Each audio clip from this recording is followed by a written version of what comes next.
말씀해 주시겠습니다. 정자 인사. 반갑습니다. 한 주 평안히 잘 보내셨죠? 우리 혜봉 교무님 일요일 때 저랑 주례하면서 오늘 처음 독경을 했는데 잘 하시죠? 우리 혜봉 교무님이 올해 2년째 살면서 이제 독경도 연습을 좀 하셔야 되고, 그래서 제가 될 수 있으면 많은 기회를 좀 주려고 올해부터는 생각을 하고 있습니다. 원기 111년 신년을 맞이해서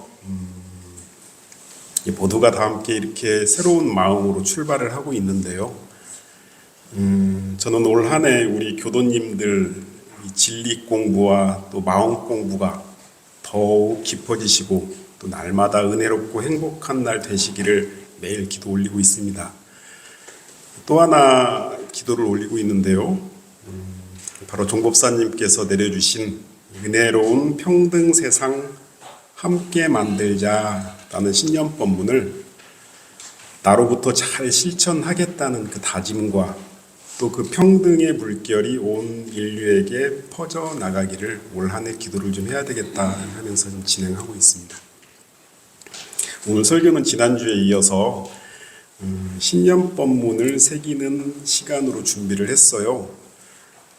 지난주에 설교를 통해서 우리 교리강령인 사은사요 사막팔조가 나오게 된 배경을 말씀을 드렸는데요.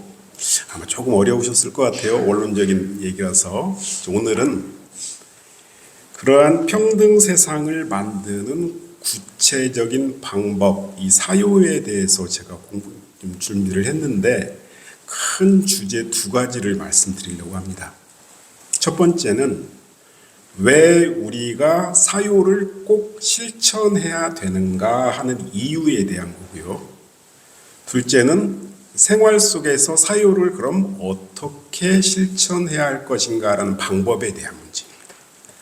오늘 설교를 잘 들으시고 사요 꼭 실천해야 되는 것이구나, 또 생활 속에서 이렇게 챙기면 되겠구나 하고 잘 정리해 가신다면 우리 교도님들 모두가 종법사님께서 염원하시는 은혜로운 평등 세상을 만드는 소중한 동참자들이 되실 거다, 그렇게 생각을 해봅니다. 지난주에 사은사요 사막팔조는 병든 세상을 구원할 치료법이다라고 말씀드렸죠. 기억하시죠? 그 중에서 사요는 우리 교사에, 원불교 교사에 이렇게 표현이 돼 있어요. 회부 1번에 제가 실어놨는데요. 사요는 인생에 있어서 마땅히 행할 도리이자 세상을 구할 요법이 되나니라, 이렇게 표현이 돼 있어요. 또 대산종사님께서는 법문에 사요로 세상을 건지자, 이렇게 말씀을 하고 계셔요. 이처럼 사요는 인류가 살아가는 이 세상을 바른 세상으로 만들기 위한 핵심적인 처방전입니다. 그런데 제가 어렸을 때는 그런 생각을 해본 적이 있어요. 우리 교도님들도 이런 생각 가지신 분 계실 것 같아요. 병든 세상을 건지고 이 세상을 바른 세상으로 만드는 일에 내가 왜 굳이 동참해야 되지? 내 개인의 일, 내 가정의 일도 벅차고 힘든데 세상 일까지 내가 관여를 해야 돼? 나는 그저 내 일이나 잘하렵니다 하는 생각도 할 수 있죠. 충분히 그런 생각 가질 수 있습니다. 그런데요, 이 세상이 바른 세상이라야 나도 잘 살 수 있다라는 이치를 알으셔야 됩니다. 회보 2번 본문에 우리 대산종사님께서 이렇게 말씀을 하셔요. 내가 잘 살려면 먼저 이 세상이 좋아져야 한다. 세상이 전염병이 만연되어 있는데 나 혼자만 그 병에 안 걸릴 수 있겠느냐라고 하시죠. 그러면서 일체 생명들이 다 같이 복의 문, 이 복문을 여는 길이 바로 사요 실천에 있다라는 법문을 해주십니다. 자, 자, 이렇게 보셔야 될 것 같아요. 원불교에서의 신앙은 내가 신앙을 열심히 해서 복을 받는 겁니다. 그런데 그 복은 두 가지 길이 있어요. 근본적으로는 법신불 일원상 진리의 은혜 속에서 오죠. 실질적으로는 어디서 와요? 내 주위 모든 이전들의 합력과 도움으로 이 복이 완성이 되는 겁니다. 다시 말하면 내가 살아가는 이 세상 자체가 나에게 복을 주기도 하고 해를 주기도 하는 권능을 가지고 있어요. 좋은 세상은 나에게 복을 주지만 병든 세상은 나에게 해독을 줍니다. 그래서 세상 또한, 우리가 살아가는 이 세상 또한 우리가 정성을 다해야 할 불공의 대상이 되는 거예요. 결국 사유를 실천한다는 것은 세상을 향한 아주 큰 불공이면서 더불어서 나에게 복을 불러들이는 신앙의 길이 되는 겁니다. 우리 원불교 신앙인이 꼭 해야 될 신앙 실천의 길이죠. 제가 가끔 자주는 같은 서울인데도 자주 못 가게 되더라고요. 제 처갓집이 서울에 있어요.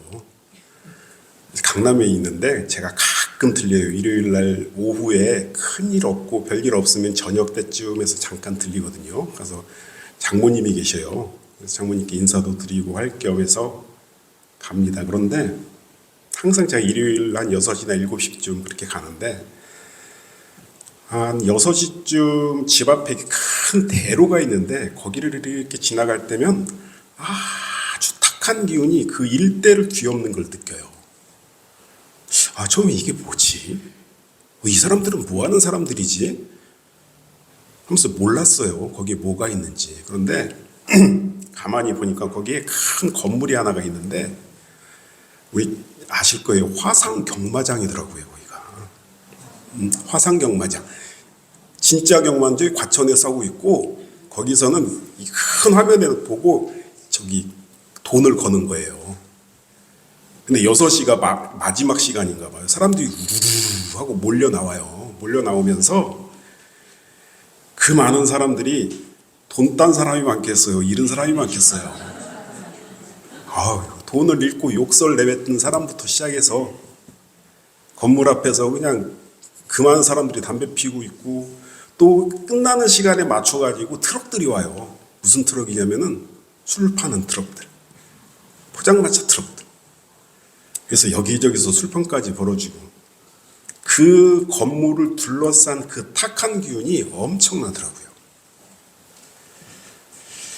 그러면서 그런 생각을 들었어요. 이러한 기운이 여기뿐만 아니라 온 세상을 뒤엎고 있다면 어떨까?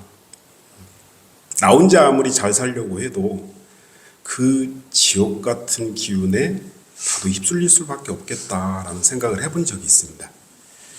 이것이 사요를 실천해야 하는 두 번째 이유예요. 세상과 내가 둘이 아니기 때문에 그래요. 회보 3번을 한번 보실까요? 사요 실천은 일원상 진리를 실천하는 길입니다. 자, 우리 법어에 보면요. 일원상 법어에 보면 이 원상의 진리를 각하면, 이 원상의 진리를 깨달으면 시방삼계가 다 오가의 소유인 줄을 안다. 둘이 아닌 줄 안다라고 하셔요. 자, 진리를 깨달으면 시방삼계가 다 내 집이고 모든 생명이 다 내 몸과 같다라는 것을 알게 됩니다. 진리적으로 세상과 내가 둘이 아니기 때문에 우리 자신부터 사유를 실천해서 뭘 만들어야 되냐면 하나의 세계, 균등의 세계를 만들어야 한다. 이것이 바로 대종사님의 경륜이자 포부이자 거대한 철학이다 라고까지 우리 대산종사님께서는 회보 3번에 그렇게 표현을 하고 계십니다.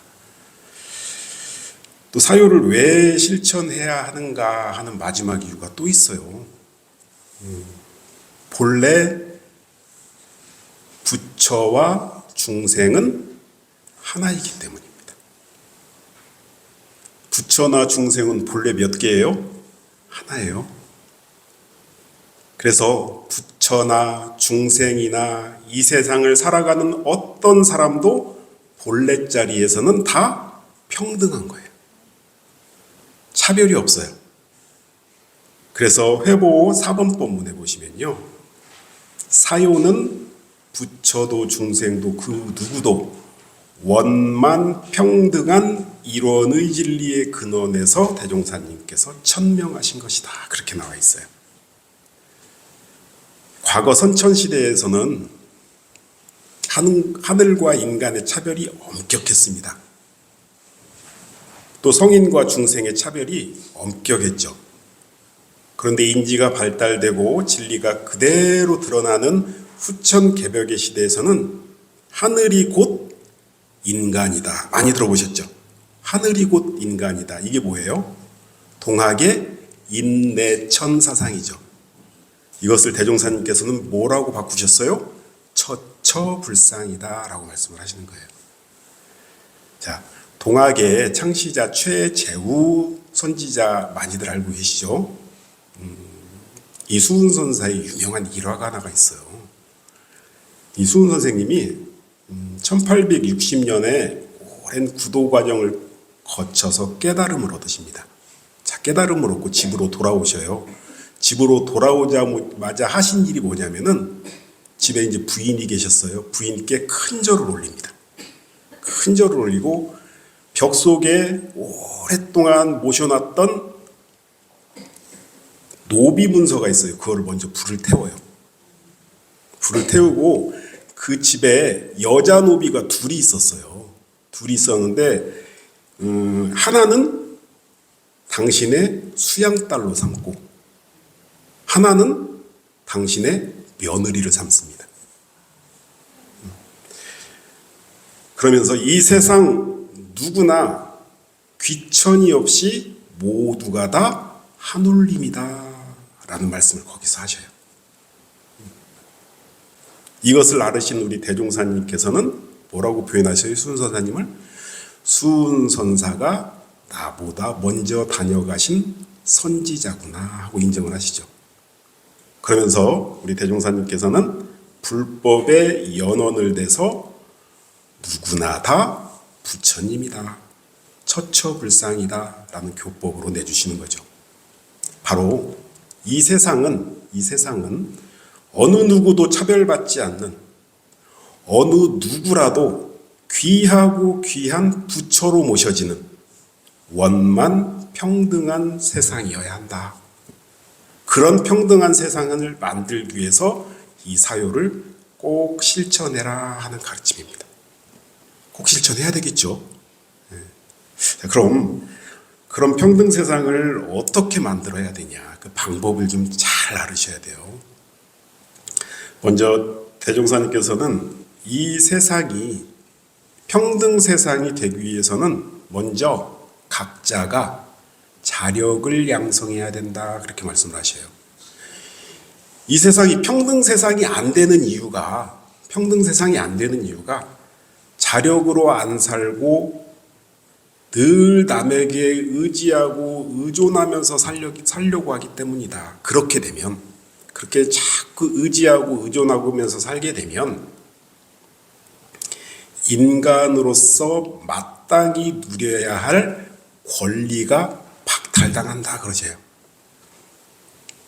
자, 100여 년 전에 이 말씀을 하실 때 대종사님 당대 때의 사회 분위기가 어땠어요? 여자는 늘 하대받았죠. 교육도 못 받았죠.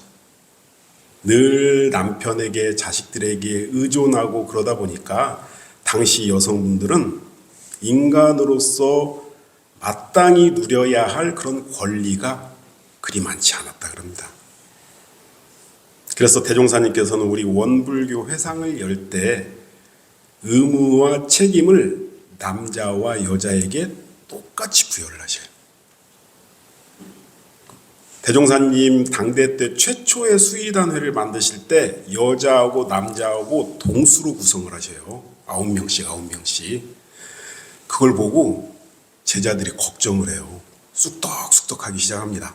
그때 당시에는 그런 사회적 분위기가 아니었잖아요. 이렇게 걱정을 해요. 대종사님 저게 맞는 취사인가 하면서 의심을 합니다. 아니, 교육도 제대로 못 받고 집에서 일만 하던 분들인데 저런 여자분들이 우리 회중에 중책을 맡는다고?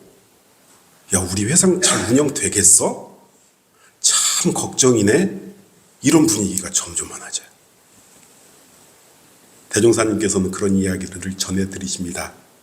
그러면서 제자들에게 이렇게 말씀하셔요. 여자와 남자가 본래 차별이 없는데 어찌 회중일에 차별을 둔단 말이냐. 자, 남자들은 그런 생각 절대로 갖지 말고 여자들은 그동안 본인들이 쌓아놓지 못했던 자력을 잘 양성해라. 그렇게 말씀하시죠. 그래야 여자와 남자가 동등한 인간으로서의 권리가 가능해진다. 이것이 내가 바라는 인권평등이다라는 말씀을 하셔요. 자력 양성으로 인권평등을 만들어야 된다라는 말씀을 하십니다. 우리 원불교 회상의 첫 출발에 여성과 남성의 차별이 전혀 없게 출발한 이유가 바로 이겁니다. 100년이 지난 지금까지도 그런 대종사님의 포부가 잘 전해져 오는 참 자랑스러운 교단이 되어 있죠. 지금도. 자, 인권 평등이 되려면 뭐가 돼야 된다고 하셨어요? 자력 양성이 돼야 된다는 겁니다. 자, 그럼 이것을 우리는 일상생활을 하면서 어떻게 이것을 연습을 할까? 회보 5번을 보면요. 대종사님께서는 살면서 자력을 공부 삼아 양성해라 그렇게 말씀하셔요. 자, 우리 교도님들은 자력생활 잘하고 계시죠? 누구에게 의존하지 않고 내가 할 일은 내가 할 수 있는 그런 자력이 충분하시잖아요. 저도 이 신년법문을 받들고 나서 또 이 설교를 준비하면서 내가 자력생활 안 하고 타력에 의지하고 있는 게 뭐가 있지 하고 생각을 해봤는데 특별히 없어요. 아직은 자력생활 잘하고 있네 그렇게 생각을 했었는데 다시 본문을 보니까 자력을 그냥 양성해라가 아니라 뭐가 거기 개입돼 있어요? 공부 삼아서 양성해라 그러세요. 이 공부 삼아서 양성해라는 말씀에 제가 탁 걸렸어요. 대종사님이 말씀하시는 이 공부 삼아서 자력을 양성해라는 본의가 뭘까라는 생각을 곰곰이 해봤더니 우리 원불교에서의 공부는요 굉장히 단순합니다. 딱 한마디로 정의를 하면요 챙기는 공부예요. 챙기는 공부 이외에 다른 공부가 없어요. 뭘 챙기는 공부예요? 마음을 챙기는 공부예요. 자꾸 이게 이해가 안 가서 실제로 한번 제 마음을 계속 들여다보면서 마음을 한번 챙겨봤어요. 그랬더니 깜짝 놀랐습니다. 저는. 자력을 공부 삼아서 해보니까 자력 많이 챙겨야 되겠구나. 그게 너무 많이 발견이 돼요. 내가 당연히 할 수 있는 일도 주임교무라는 위치에 익숙해져 가지고 충분히 직접 할 수 있는 일도 자꾸 부교무시키고 있어요. 지난주에 제가 종록교당 그 주임교무님들이 우리 교당에서 출가 교화단회를 했습니다. 종로지구에 근무하시는 모든 주임교무님들이 다 참석을 하셔요. 그러려면은 손님이기 때문에 차도 내고 과일도 내고 그렇게 응접을 준비해야 되잖아요. 제가 이 설교를 준비하면서 자력을 공부 삼아 양성하자 이 공부를 안 했으면은 바로 우리 부교무님한테 시장 가서 과일도 좀 사오고 내일 응접 준비 좀 해놓으세요 그렇게 말을 했을 거예요. 그런데 가만히 생각해 보니까 작년에 우리 서울교구 부교무님들도 저희 교당에서 출가단회를 했었거든요. 그때 제가 합력한 일이 전혀 없더라고요. 부교무 혼자서 다 응접하고 했는데 왜 주임교무 출가단에 당연히 부교무가 준비해줘야 된다고 생각하고 있지? 이거 내 일 아닌가? 그래서 공부 삼아서 아무 말 안 하고 시장 가서 과일 사오고 제가 직접 차 끓이고 사과 깎고 응접 세팅하고 그런데 그 중간중간에도요 자꾸 마음이 올라와요. 무슨 마음이 올라오냐면은 그래도 이쯤 되면 나와서 교사님 뭐 도와드릴 거 좀 없어요? 그렇게 말이라도 좀 할 것 같은데 왜 그런 말도 안 하지? 그런 마음이 자꾸 올라와요. 이것이 공부 삼아서 하는 거구나. 자꾸 마음을 살피면서 해야 되는 거구나. 마음을 자꾸 챙기고 또 챙겨야 자력이 양성되는 것이구나 라는 공부를 한 적이 있습니다. 그러면서 제가 다짐을 했어요. 우리 도남교당 주임교무와 부교무는 인권이 평등한 평등 세상으로 만들어야 되겠구나. 그런 다짐을 더욱 하게 됐습니다. 우리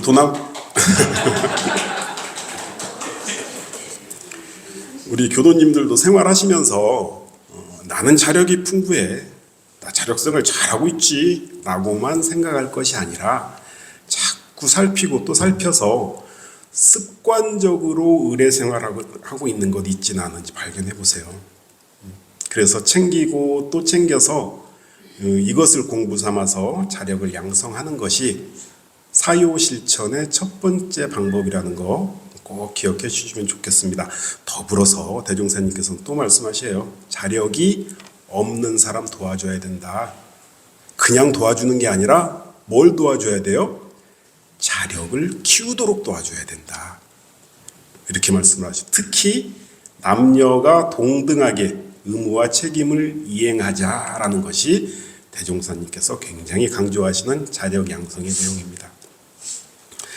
다음으로 회번 6번을 보시면요. 지자본의로 지식의 평등 세상을 이루자라는 것이 사요 실천의 방법입니다. 여기서 지자라는 것은 지식이 있는 사람, 본의하자, 이것은 위해주자 그런 말이에요.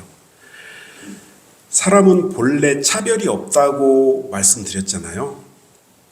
남녀의 차별도 없고 노소의 차별도 없고 재산이 많건 적건 사람은 근본적으로 차별이 없어야 된다. 그런데 유일하게 차별이 있어야 하는 것이 하나가 있다 그러셔요. 바로 아는 것과 모르는 것에는 차별을 두어야 된다라고 하십니다.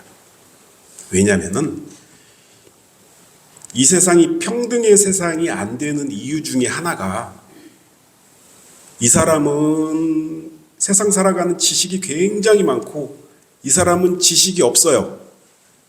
거기에 대한 차별이 굉장히 심하다. 그러면 이 차별을 없애려면 어떻게 해야 되냐? 나보다 더 많이 아는 사람을 스승으로 알아서 잘 묻고 잘 배우고 그래서 내가 지식을 갖추어야 차별을 받지 않고 지식의 평등 세상 이루어지게 된다라는 말씀입니다. 잘 배우는 것 이것을 대종사님께서는 굉장히 많이 강조를 하셔요. 대종사님 당대 때 원기 25년 일입니다. 1940년 4월 달에 대각개교절 기념 행사가 있었는데 그 중에 하나 행사가 뭐였냐면은 총부에서 전국 교리 강연 대회가 열렸어요. 전국에서 내노라는 실력자 26분이 참석을 하십니다. 대종사님께서 직접 심사를 하셔요. 근데 심사 기준이 주로 이제 대종사님은 모든 점수를 맺을 때 갑을 가지고 매기거든요. 갑을 병정 그리고 갑도 그냥 갑이 아니라 1갑부터 10갑까지가 있어요. 근데 대종사님 채점 기준은 아주 명확하십니다. 자기 체험의 바탕에서 발표를 하면 내용이 서투르고 어수룩해도 갑을 주셔요. 그런데 자기 체험이 전혀 없이 고상한 말을 한다든지 어떤 책의 내용을 인거해서 이렇게 말을 하면은 값 절대 안 주셔요. 을이나 병을 주셔요. 그런데 그날 1등을 누가 했냐면 영광교당의 이병호라는 사람이 했고요. 2등은 이립교당의 이세욱이라는 사람이 했어요. 3등은 누가 하셨냐면 많이들 아실 거예요. 서울교당의 황정신행이 했습니다. 팔타원님이. 팔타원님이 3등 하셨어요. 그런데 특등이 있었어요. 특등. 대상이죠, 대상. 특등이 누구였냐면은 15살밖에 안 된 김정용이 맞습니다. 자, 이분은 훗날 출가를 하셔가지고 원대 총장님을 역임하신 문산 김정용 종사님이세요. 그런데 이 문제가 생겼어요. 나이가 어리잖아요. 15살밖에 안 되고. 우리 황정신행 종사님 같은 경우에는 이화여대를 나오신 분이에요.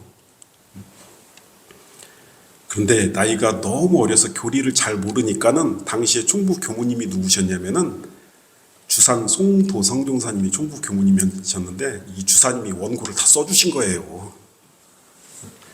이거를 달달달 외워가지고 어찌나 연습을 많이 했던지 이 멋진 몸짓, 화려한 언변으로 그렇게 잘하셨다고 해요. 강연이 딱 끝나니까는 이 청중에서 우레와 같은 박수가 막 터졌어요. 그래서 특상까지 받게 되는데 우리 서울 대표가 두 분이 계셨어요. 황정신행 그다음에 우리 대종경에 자주 나오시는 성원 선지님. 이분도 학력이 대단하십니다. 경기여고 출신이셔요. 서울 대표 두 분이 참가를 했는데 자존심이 많이 상했어요. 명색이 경기여고도 나오고 이화여전도 나왔는데 시골 내기들한테 1, 2등 뺏기더니 3등 받은 것도 억울한데 대종사님께서 특등 받은 아이가 원고를 대신 써서 했다는 것도 알고 계시면서 어떻게 특등을 줄 수가 있냐, 불공평하다 하는 그런 이 자존심이 막 발동이 된 것 같아요. 서울로 올라오셔가지고 당시에 그 서울에 교무님이 서울교당 교무님이 누구였냐면은 육타원 이동진아 선지님이 서울 교무였습니다. 와가지고 이제 교무님한테 이르는 거예요. 하소연하고 막 불평을 해요.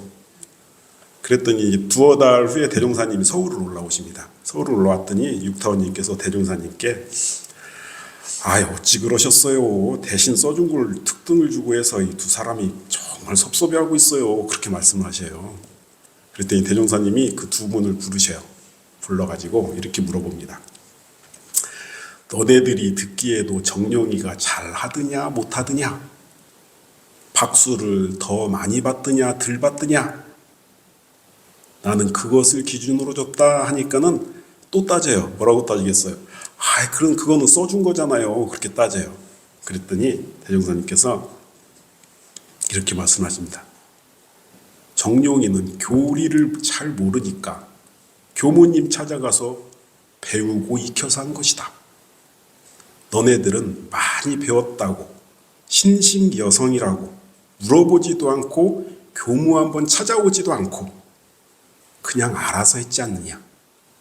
그래서 너네들 박수 더 받았냐 덜 받았냐 이렇게 하니까 아무 말도 못했다고 합니다. 자, 대종사님께서는 잘 묻고 배우는 것이 지식을 쌓는 것이다 라는 가르침을 주고 싶은 거예요. 모든 것을 잘 아는 사람에게 잘 묻고 잘 배움으로써 지식의 평등 세상이 가능하다라는 것을 알려주고 싶으신 거죠. 모든 지식이 나 이상이 되고 보면 스승으로 모시고 배우기에 노력하자라는 것이 바로 이 지자본의의 실천입니다. 세 번째는요, 이 타자녀 교육으로 교육의 평등 세상 만들자라는 것이 사요 실천의 방법이에요. 이 세상 누구나 다 존중받는 평등 세상이 되기 위해서는 모두가 다 같이 교육을 잘 받아야 된다라는 말씀입니다. 지금은 우리나라가 참 잘 살게 돼서 교육의 기회를 못 받는 아이들은 거의 없어요. 특히나 초등학교, 중학교는 국가에서 책임지는 의무교육이잖아요. 그런데 저기 아프리카나 세계 곳곳에서는 아직도 아이들이 배고픔이나 가난으로 인해서 교육받을 기회를 갖지 못하는 경우가 굉장히 많습니다. 이 세상이 평등의 세상이 되기 위해서는 우리나라뿐만 아니라 전 세계의 아이들이 교육받을 기회를 똑같이 가져야 한다라는 것이 대종사님의 큰 뜻입니다. 우리 교단에서도 운영하는 교육기관이 참 많아요. 그런 교육기관들이 잘 운영될 수 있도록 적극적으로 후원하는 것 역시 타자녀 교육의 큰 실행 방법이 될 수가 있겠습니다. 우리 도남교당에도 장학회가 있죠. 매년 우리 입학하는 자녀들에게 공부 잘하라는 그 후원의 의미에서 장학금을 지금 전달을 하고 있는데요. 저는 이 장학금 기금도 더 많이 확보를 좀 하고 또 대상자도 더 넓혀서 교육에 대한 후원을 좀 더 확대하면 참 좋지 않을까라는 생각을 좀 하고 있습니다. 우리 도남교당의 재정 상태가 더 든든해지면 그때 이 장학사업을 더 확대해서 대종사님이 꿈꾸신 교육평등의 세상을 만드는데 우리 도남교당도 힘껏 동참을 하면 참 좋겠다, 그런 생각을 좀 하고 있습니다. 마지막으로 공도자 숭배로 생활의 평등 세상을 이루는 것, 이것이 사요 실천의 방법입니다. 세상의 차별 중에서 제일 서러운 차별이요, 부자와 가난한 사람의 차별인 것 같아요. 빈부의 차별이죠. 그러한 차별이 없이 모두가 잘 사는 평등의 세상을 이룰 수 있는 것으로 대종사님께서는 세 가지를 말씀하셔요. 첫 번째는 내 스스로, 내가 먼저 공익을 위해서 많이 노력을 하자. 또 두 번째는 이 사회에 공익에 헌신하는 사람들이 많이 나와야 된다. 마지막 세 번째는 그러한 공익을 위해 헌신하신 분들에게 감사와 존경의 마음으로 뭐처럼 받들어라? 아버지처럼 받들어라. 아버지 모시듯이 그런 사람들은 받들어 드려야 된다. 이렇게 세 가지를 말씀하십니다. 근데 이런 생각도 가끔 들어요. 내가 이 정성껏 공익을 위해서 도움을 줬다 해서 어려운 이웃을 위해서 보시를 한다고 해서 이 조그만 나의 노력이 모든 사람들을 다 똑같이 잘 살게 할 수 있을까? 그런 원동력이 될까 하는 의문도 있죠. 그런데 대종사님께서는 이렇게 말씀을 하셔요. 세상 사람 각자가 다 공익을 위한 마음으로 살아간다면 가능하다. 함께 잘 사는 생활의 평등 세상 이룰 수 있다라는 것을 우리에게 알려주고 계시는 겁니다. 오늘 네 가지나 말씀드리려고 하니까는 좀 급하게 막 했어요. 다음에 또 기회가 되면 한 조목씩 같이 공부하는 기회도 있으면 참 좋겠다라는 생각을 하면서 설교를 준비했었습니다. 오늘 설교 잠깐 정리를 좀 해볼게요. 먼저 우리가 사요 실천을 왜 해야 되는지 세 가지를 말씀드렸어요. 사요 실천은 세상을 향한 불공이며 신앙의 실천이다. 또 세상과 내가 둘이 아니기에 세상이 좋아져야 나도 좋아진다. 그러니까 좋은 세상 만들기 위해서 사요 실천해야 된다 말씀드렸고요. 마지막으로는 모두가 귀하고 귀한 부처님이다. 누구도 차별받지 않는 모두가 부처님으로 모셔지는 처처불상의 평등 세상이 되어야 하기 때문에 사요 실천이 꼭 필요하다라는 말씀 드렸습니다.